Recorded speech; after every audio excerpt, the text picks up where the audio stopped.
Psalm 1. The Two Paths of Life.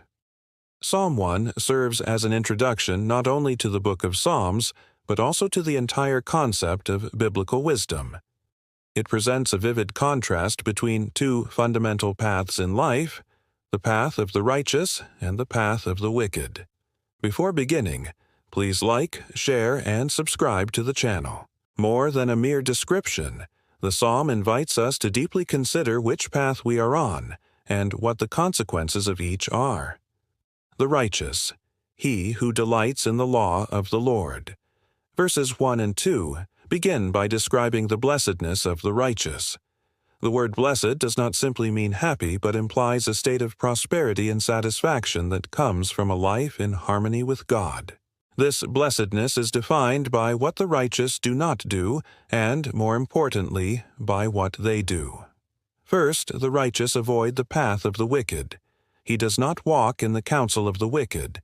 He is not influenced by the plans or thoughts of those who ignore God.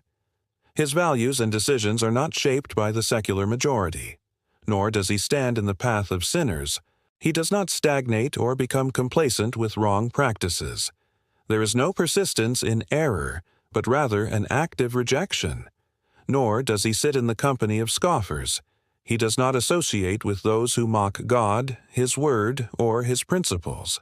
There is a clear distinction in his associations. In contrast to this abstinence, verse 2 reveals the essence of the righteous blessedness. Rather, his delight is in the law of the Lord. The center of the righteous life is the Word of God. The law here is not just a set of rules, but God's instruction, teaching, and revelation for life. It is not a burden, but a source of joy and delight. And in His law he meditates day and night.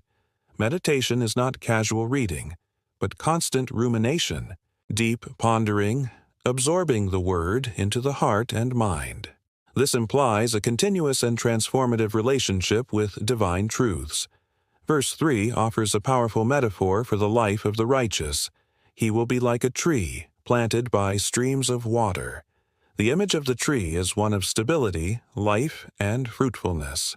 Proximity to streams of water, or streams of water, ensures a constant supply, vital for growth and resilience. This tree does not depend on occasional rains, but on a perennial source. It bears its fruit in its season, and its leaf does not wither. Fruitfulness is a natural consequence of continuous nourishment. The righteous will produce fruit, whether in character, actions, or influence, at the right time. The leaf that does not fall symbolizes vitality, vigor, and constancy, even in difficult times. And whatever you do will prosper. This prosperity should not be understood solely in material terms, but as success in fulfilling God's purpose for your life. It is a holistic prosperity that encompasses all areas of the righteous person's existence. The wicked, chaff driven by the wind.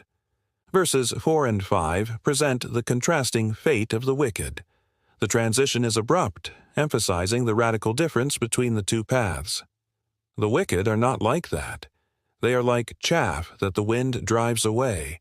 Chaff, or chaff, is the light, worthless residue left after the wheat is threshed. Unlike a firmly planted tree, chaff is unstable, without substance, and easily blown away by any gust of wind. This symbolizes the lack of foundation, purpose, and permanence in the lives of the wicked. They are unstable, rootless, and ultimately meaningless. Verse 5 describes the ultimate consequences for the wicked. Therefore, the wicked will not stand in the judgment. They will not be able to stand or resist on the day of God's judgment. The lack of a righteous foundation will make them unable to withstand God's scrutiny. Nor will sinners in the congregation of the righteous. There will be no place for them in the assembly or community of the righteous. God's judgment is not only future, but also manifests itself in the separation between those who follow Him and those who do not. The Lord knows the way. The final verse summarizes the message of the psalm, reinforcing God's sovereignty over both paths. For the Lord knows the way of the righteous. The word knows does not simply mean information, but intimate knowledge, care, recognition, and approval. God not only knows the way of the righteous, He approves, protects, and guides them. There is a personal and intentional relationship. But the way of the wicked will perish. The way of the wicked is not only purposeless, it leads to destruction, ruin, and nothingness. Perish means it will disintegrate, dissolve, and have no lasting or meaningful end. Final reflections. Psalm 1 calls us to a clear decision. There is no third way. We are either seeking God and meditating on His Word, or we are aligning ourselves with the values and practices of the world. The image of the tree and the chaff is a vivid reminder of the consequences of our choices. True prosperity and bliss are found in a life rooted in God, while superficiality and instability lead to ruin. Psalm 1 invites us to examine our hearts, our priorities, and the direction of our lives, reminding us that the Lord, in His justice and love, discerns and judges both ways. Psalm 1, Blessed is the man who does not walk in the counsel of the wicked, nor stand in the way of sinners, nor sit in the seat of scoffers. But his delight is in the law of the Lord, and on His law he meditates day and night. For he will be like a tree planted by the rivers of water, that yields its fruit in its season, whose leaf does not wither, and whatever he does prospers. The wicked are not so, but are like chaff that the wind drives away. Therefore the wicked will not stand in the judgment, nor sinners in the assembly of the righteous. For the Lord knows the way of the righteous, but the way of the wicked will perish. Did you like it? Then like, share, and subscribe to the channel.